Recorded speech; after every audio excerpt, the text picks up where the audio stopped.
Buying your first home in Massachusetts?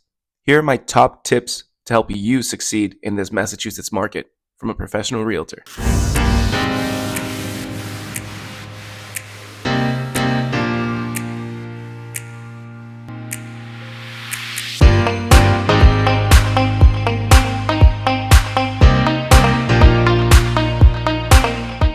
So it's important to understand the Massachusetts market.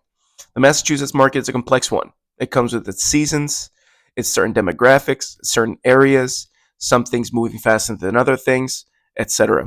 So in this video, I aim to help you guys understand how our market works so that when you guys decide to purchase here in Massachusetts, you guys will not only reach out to me or another licensed professional in this area, but you'll also know what to expect and how to move forward.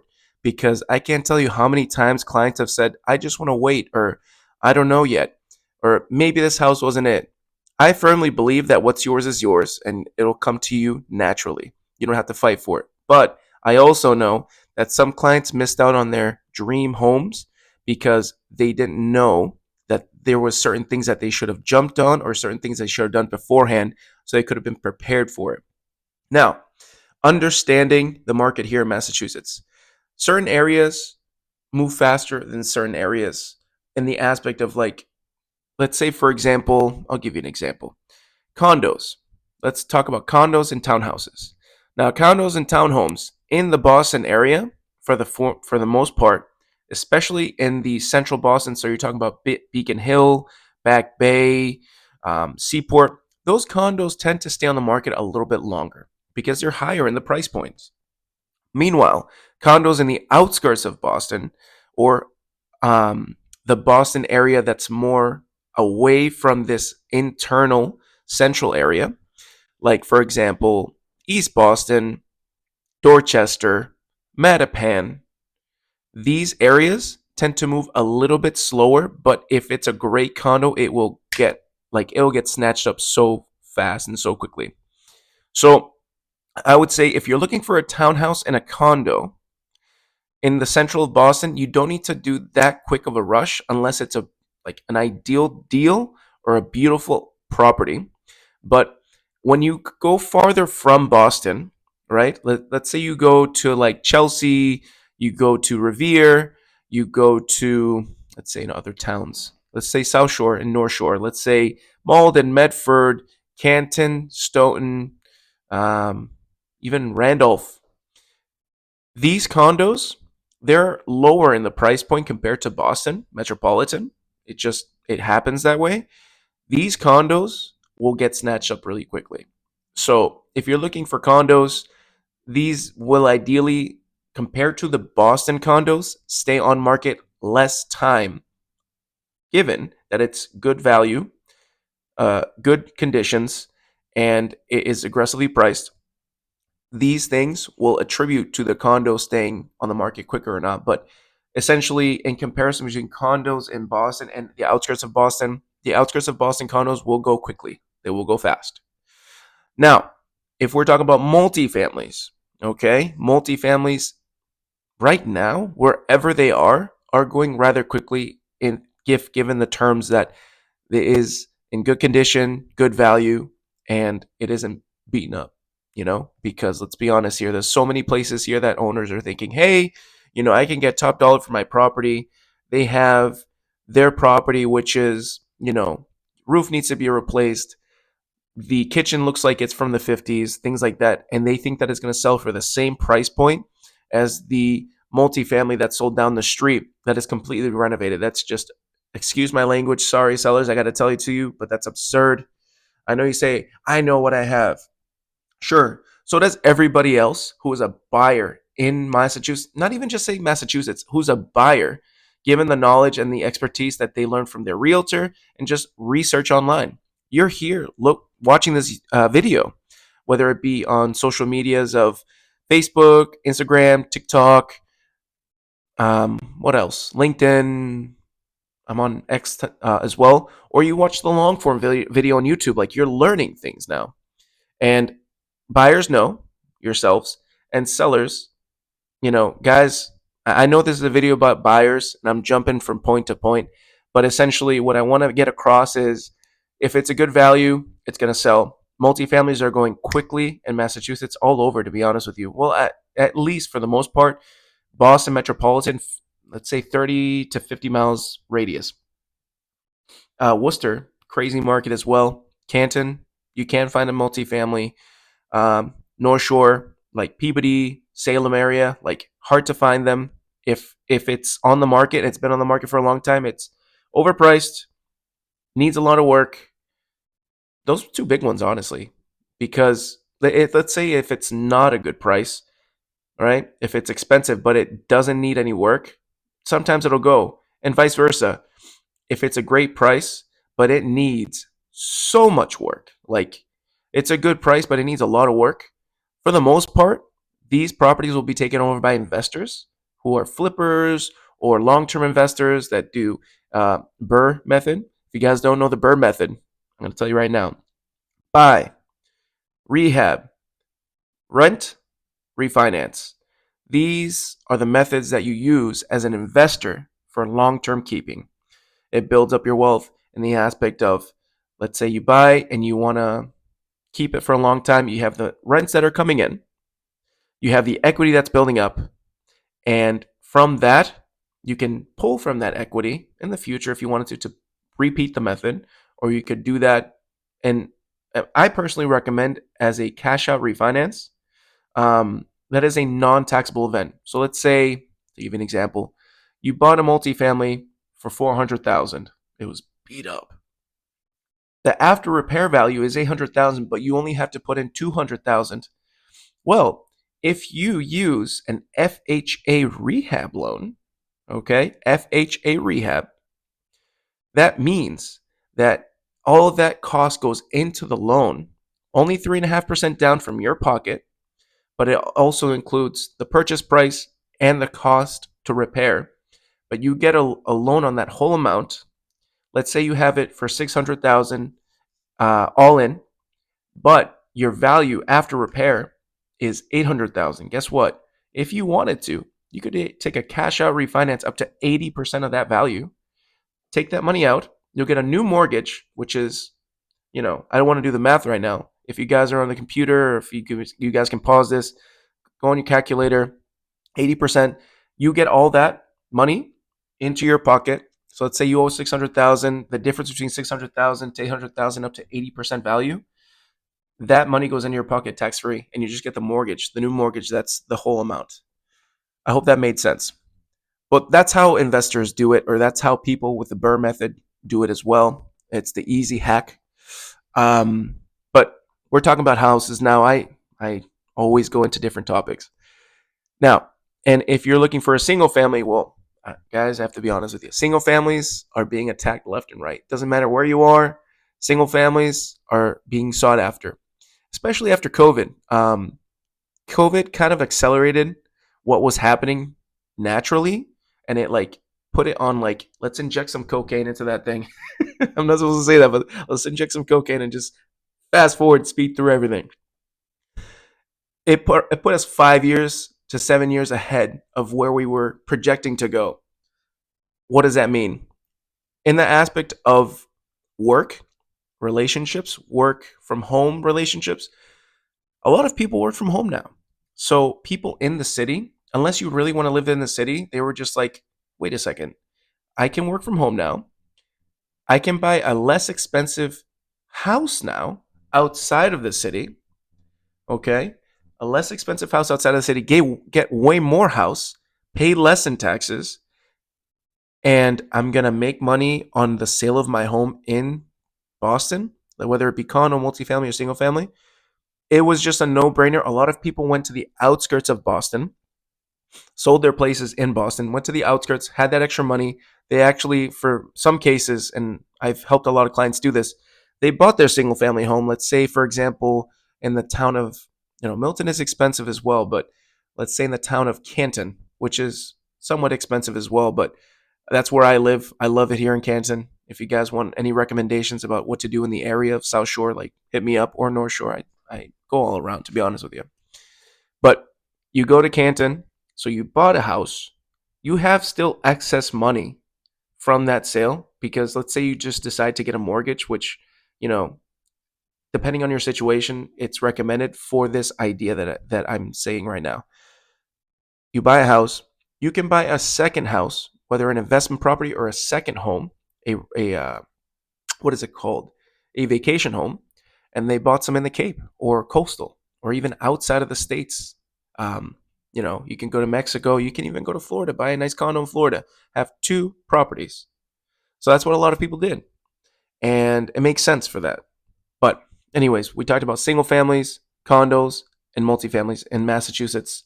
They all have different um, speeds at which they go, but for the most part, the rule of thumb is if it's really good price and really great condition, it's going to go regardless. But condos in the city go a little bit less quickly. They go a little bit slower compared to the outskirts of the city. Multifamilies go quickly wherever they are, and single families they go quickly as well. In Boston, they might stay a little bit, but I will say in the outskirts of Boston, they definitely go fast, especially if it's a great price. Now, I want to talk about now the seasons of buying for you home buyers. This is what you guys should consider as well. When should I buy, Javier? When's the best time for me to buy? Well, it's really easy actually. After the summer, winter time is the best time to buy. Historically speaking, and from personal experience, I have gotten the most concessions, the most reductions, the most repairs, the most money back for my buyers during the winter seasons. Why? Because people who sell in winter, for the most part, need to sell. So we're not taking advantage, but we're getting a better deal for this property.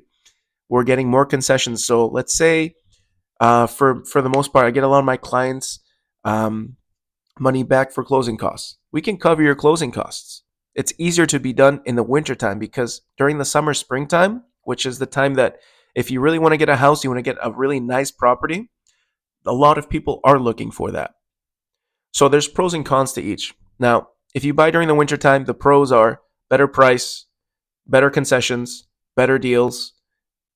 The cons are you're moving in the wintertime, which, to be honest with you, YouTube, please don't screw me up, but SUCKS, it stinks. I'll say that word. And in the wintertime, there's less inventory. It's just the truth of it. There's less inventory. And the buyers are a little bit less. People who are left over from the summertime usually are waiting in the wintertime. So you have less competition, which is good and bad, depending on whether you're a buyer or seller. Now, if you decide to buy during spring, summertime, now, guys, the pros are way more inventory. So usually, I'm not going to say this like as a bold statement. Usually, we've seen better deals rates wise during the summer springtime. Obviously, there's no rubric or no, I guess I haven't looked into the exact stats of that, but I can tell you from personal experience that I've seen my clients have gotten lower rates during this time because the people are just buying, buying, buying, buying, buying. Now, the cons are of this time in the season, you're going to pay a higher price. There's really not going to be many concessions, and there's going to be so many buyers out there. It might be bidding wars. So that is a con. Now, first time home buyers, I recommend the following programs as well. Before I talk into the programs, here's a pro tip. If you haven't gone to a realtor, get a realtor. Your realtor is going to recommend really good loan officers. These loan officers are not only going to get you the best rates, but they're going to look into programs for you, like grants, which I'm going to talk about right now. There's first-time homebuyer grants. There's first-time homebuyer down payment programs. There's first-time homebuyer, like for example, the Chenoa Fund is a fund that covers your down payment and closing costs. Sometimes it's a certain amount it does, but it covers a lot of it. You didn't know about it. Now you know about the Chenoa Fund. But regardless, I would say for first-time home buyers, there's the 3 to 5% down payment program. Usually 3.5 is what people end up with. It is the first-time home buyer program, and obviously it's just what it is. And there's two different types: the regular FHA and the FHA rehab. These are for different reasons. I would say the FHA is great. A lot of restrictions. FHA rehab, as the name says, you rehab a property. Um, some buyers use these programs. Some sellers, some houses do not apply for these programs. The FHA rehab is for every program. I mean, it's for every home, but sellers prefer not to take these. They would probably take FHA or conventional. The reasons I can say is there's less restrictions, quicker closing times with conventionals. Conventionals, I can close a conventional 2.5, 3 weeks. My lenders can close FHAs in 2.5, 3 weeks, but I'm not gonna go there. I'm not gonna bash other lenders. I'm very grateful, very fortunate to have some of the best people in the business, and I have them on my team. And that's not even talking about the attorneys. But these are the programs that you would want to look into, but you want to get a good lender because I can tell you that working with a lender, and it's happened to me in the past, working with a lender that doesn't, I guess, doesn't get the job done is bad on all fronts. It just makes the deal fall apart and you will not be able to get that house. An example could be they have really good rates, but the financing, when it goes through and when you start doing the financing aspect, when you get it under agreement, let's say the seller says, "We accept your offer." The financing doesn't go through because they just didn't check the right things up front, or they don't have the right programs and they don't have the right experience to get the deal done. Vice versa, they could get the deal done, but you realize, oh my God, I paid a 10% interest rate, but my friend got a 7% interest rate. It's a huge difference. That's just, I'm being sarcastic here. It's like a huge difference, but there are big differences and changes from different lenders of interest rates and just how much money you can get in the deal and how much money you can save. Because let's be honest here, mortgage rates, they are important. Uh, they aren't the end all, but when you can compare interest rates and someone can get you a better rate and they give you the best service, that's the best of both worlds. So home buyers, recommend you get some good lenders. Um, Prepare the mortgage, not the mortgage, the closing costs. Another tip for you buyers is closing costs. What does that mean? Well, guys, you can plan for the down payment, you can plan for even the appraisal, but sometimes you forget to plan for closing costs. This comes into par with my lender comments. When you have a good lender, they'll be able to guide you and direct you on what the right paths are to save the right amount of money so that you will not be one, drained of your bank account, and two, you'll be well prepared so that you know everything that's going to happen. Obviously, things change in real estate. Some things in the middle of a deal can go sideways, and that isn't abnormal, guys. Like sometimes things happen. That's life in general. SHIT happens. But guess what? You have a team of realtor, lender, and attorney that is going to solve that for you to make sure that you get on the other side in the right way, not in the wrong way. Okay, guys? Scratchy scratch. I don't know why I said that. I guess the last point I want to give you as a tip, and I made a slideshow here just to, remind me, but I just thought of this on the spot. Drive through towns, research it. Okay? You want to live in a certain area, you want to know a market, you want to know what the town is like, go to the local spots in the town. Maybe you're out of state, you can't do that. Well, guess what? Ask your realtor for their opinion on the towns and what the vibe is in that town. Now, us as realtors, we can't tell you about the school systems, we tell you to look it up. We can't tell you about the crime rate, we tell you to look it up. It's not because we don't want to. It's because guess what? We are under strict laws that we cannot say these things. Now, some realtors will go off the record and talk about it. That's a gray area. I don't know. But I will say doing your research is primary. Like it's so important to knowing these things for you. Because let's be honest, you want to move to a nice town. You don't want to move into a beautiful house and realize you're moving to a beautiful house in the hood. And I mean, maybe you want that, and that's okay. But let's say you're growing up with a family and you want to get to a good school system and you realize that the school systems are ranked near the bottom and you didn't know that, you want to do your research primarily beforehand and then choose the towns. Your realtor will recommend towns, look at houses, etc., etc. And if you follow these tips and you know these things ahead of time, I promise you, you will not be looking for a house more than 1 to 3 months max. And this is like starting to close. I've been very fortunate to have helped clients. I got them 1 week, and then on the second weekend, we got them under agreement. And there's no surprise, just uh, that's the result that you get with a good professional. They get you the house. Obviously, you as clients, you as people are looking at these houses over every weekend and going to the open houses and checking them out. Yeah, that's important. But the clients I've been fortunate to have helped, I'm grateful to have met these clients. They went into towns and places that they absolutely love and that they bought into places that are great. You know, have repeat clients for a reason. And any realtor worth his money, worth the sticker that he says he's a realtor, will be able to do that for you. Obviously, not all realtors are the same, but that's why you're here. You're listening to this video from a local professional here in Massachusetts. But I'm done, guys. I will let you go. I hope you guys have a wonderful day. And if you have any questions about the Massachusetts market, you want to buy, you're thinking about selling, heck, you're just thinking about coming to Massachusetts, send me a message. I'll take care of you. All right, guys. Take care.